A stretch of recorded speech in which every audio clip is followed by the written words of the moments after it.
करो शुरू। औज़ुबिल्लाहिमिनश्शैतानिर्रजीम बिस्मिल्लाहिर्रहमानिर्रहीम। गवर्नमेंट हाई स्कूल मनीगाम से मैं एक बार फिर आप बच्चों से मुखातिब हूँ। प्यारे बच्चों, मैंने आपको लास्ट लेक्चर में इबरत के मुतालिक बताया था। इबरत प्रेमचंद का एक अफसाना, लिखा हुआ अफसाना है, जिसमें मैंने आपको वो किरदार भी दिखाए हैं, जिसमें एक ठाकुर जी और ठाकुर मुंशी जी और एक स्कूल टीचर पंडित चंद्रदर, ये सारे एक अयोध्या के लिए निकले। और अयोध्या के सफ़र के दौरान रेल में ठाकुर जी को जो हाल हुआ वो मैंने आपको बताया।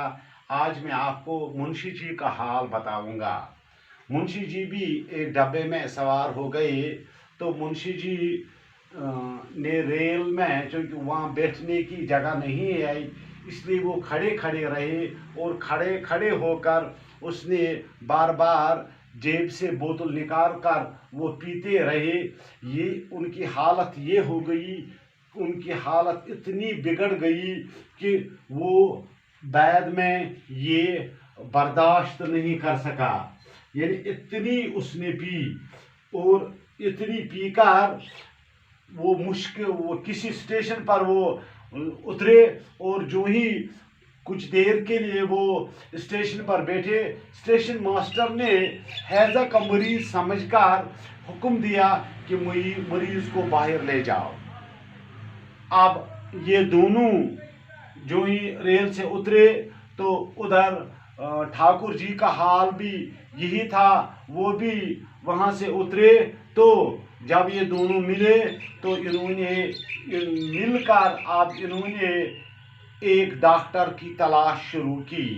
उन्हें पता चला कि यहाँ एक सरकारी अस्पताल है। उस सरकारी अस्पताल में बलौर से का रहने वाला एक कंपाउंडर है, और ये खुशी के फूले न समाये और ये इस अस्पताल की तरफ चले गए। उन्होंने वहाँ डॉक्टर साहब से रिक्वेस्ट की, तो वहाँ क्या जवाब आया कि उन्होंने उससे कहा कि आप यहाँ बीमार लाओ।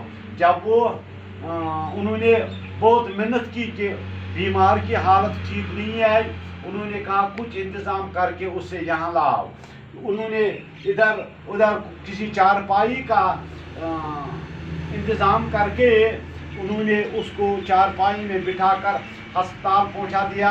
और अंदर से इस कंपाउंडर, जिसका नाम तेखीलाल था, इस तेखीलाल ने डांट डपटकर ये आवाज़ दी कि बीमार को बाहर रखो। जब जो ही इसने ये आवाज़ सुनी इस मरीज़ ने, तो उसने कहा क्या आप मुझे नहीं पहचानते हो? कहा मैं हाँ पहचानता हूँ। और उसने कहा कि पहले फीस निकालो। इनका जवाब था कि सरकारी अस्पताल में फीस कैसा? तो तेखीलाल ने जवाब दिया वही फीस जो आपने मुझे अपने ज़मीन का जो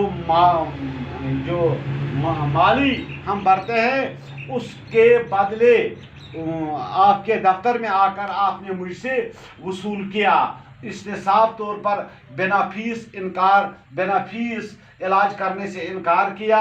फीस अदा करके बाद डॉक्टर ने दवाई दी और शाम के बाद उसकी हालत में बेहतरी हो गई। दूसरे दिन डॉक्टर के पास फिर चले गए और डॉक्टर ने फिर वही रोल अदा किया। तो इनके पास पैसा नहीं था। इन दोनों के पास आखिर मुंशायन को याद आ गया कि मेरा एक डब्बा था। वो उसे याद आ गया कि वो जब हम रेल से उतरे तो वो उसी में ये भूल गए थे। तो अब ये और ज़्यादा परेशान हो गए। आखिर इस मुंशायन के पास एक जेवर था जो उस वक्त के दौर में कम से कम 24 रुपए से कम न था। उसी को उन्होंने बाज़ार में फरोख्त करके इलाज किया। اور کچھ دیر کے بعد یعنی دوسرے دن تک یہ ٹھیک ہو گئے، اور اب تینوں یعنی ٹھاکر اور دوسرا یہ منشی جی اور پنڈت چندردار، یہ تینوں آپ کہاں کے لیے نکلے؟ اجودھیا کے نکلے۔ ان کا پریوار بھی ان کے ساتھ تھا، ان دونوں کو اپنا پریوار ساتھ تھا، اس لیے یہ تینوں نکلے۔ جو ہی وہ اجودھیا پہنچے، اجودھیا کے مقام پر انہوں نے دیکھا کہ وہاں کافی بھیڑ تھی، اتنی بھیڑ تھی کہ وہاں بیٹھنے کے لیے ان کو جگہ نہیں ملی، اور انہوں نے فیصلہ کیا اب وہ کسی کھلے میدان میں اب وہ بیٹھیں گے، اور کھلے میدان میں درخت کے ایک سائے میں انہوں نے ڈیرا ڈالا، سارا سامان جب جمع کیا بیٹھنے کے لیے بیٹھے کہ اچانک موسم بدل گیا، یعنی موسم نے کروٹ لے لی اور بارش زوروں سے شروع ہو گئی۔ بارش کے اس دوڑ دھوپ میں یہ آپ جگہ کی تلاش میں نکلے۔ رات بہت ہو چکی تھی اور یہ دوڑتے دوڑتے دائیں بائیں آخرکار اس پنڈت چندردار کو ایک ندی کے نزدیک سے اس نے ایک شخص کو آواز، جس کے ہاتھ میں لالٹین تھا، آواز دی کہ یہاں بیٹھنے کی جگہ ملے گی۔ تو اس نے جو ہی آواز سنی تو اس نے کہا آپ پنڈت جی ہو؟ یہ پنڈت جی بہت خوش ہوئے، جی ہاں، آپ مجھے کیسے جانتے ہو؟ کہا ہاں میں آپ کو جانتا ہوں، میں آپ کا شاگرد ہوں، میرے باپ جب وہاں ڈیوٹی تھے تو ان دنوں میں آپ کے پاس پڑھنے کے لیے آتا تھا، اسی لیے کہا کتنے ہو آپ؟ کہا ہم میں اکیلا نہیں، میرے ساتھ اور بھی ہے۔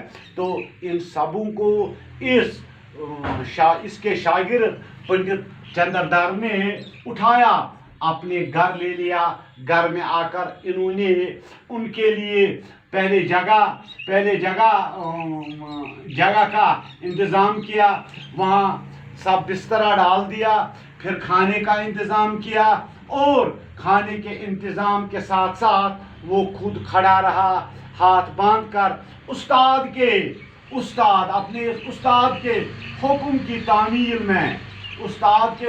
کی تعمیل میں وہ کھڑا رہا، یہاں تک کہ رات ہو گئی، ان کو سلایا اور خود کھڑے رہے۔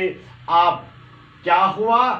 پنڈت چندردار کو وہ سارا نقشہ جو ٹھاکر اور منشی جی کو ریل میں ہوا، اور وہ یہ معاملہ جب ان کو بارش کی وجہ سے یہ گیلے پڑ گئے تھے، بیٹھنے کی جگہ نہیں تھی، تو ان کو ان کا شاگرد جس کا نام تھا کرپا شنکر ملا، اور اس کرپا شنکر کی وہ تابعداری، کی وہ خدمت، یہ سب اس کے ذہن پر اب رات بھر یہ چھاتی رہی، اس کے ذہن بس ہی منڈلاتے رہے۔ ایک تو ریل میں ان دونوں کا حال، پھر پنڈت چندردار کا اپنے شاگرد کا ویوہار، یہ بس اب اسی سوچ میں پڑھتے پڑھتے اب یہ اس بات پر مطمئن ہو گیا کہ میرا جو پیشہ ہے یہ سب سے بہتر پیشہ ہے، کیونکہ اگر اس کے پاس پیسہ نہیں تھا، لیکن جو عزت، جو احترام، جو اکرام اسے اپنے شاگرد سے ملا، وہ شاید زندگی بھر نہیں بھولا۔ پیارے بچوں، یہ ایک افسانہ پریم چند کا لکھا ہوا ہے، اس کے جو سوالات ہیں وہ اگلے پروگرام میں ہم کریں گے۔ باقی وسلام۔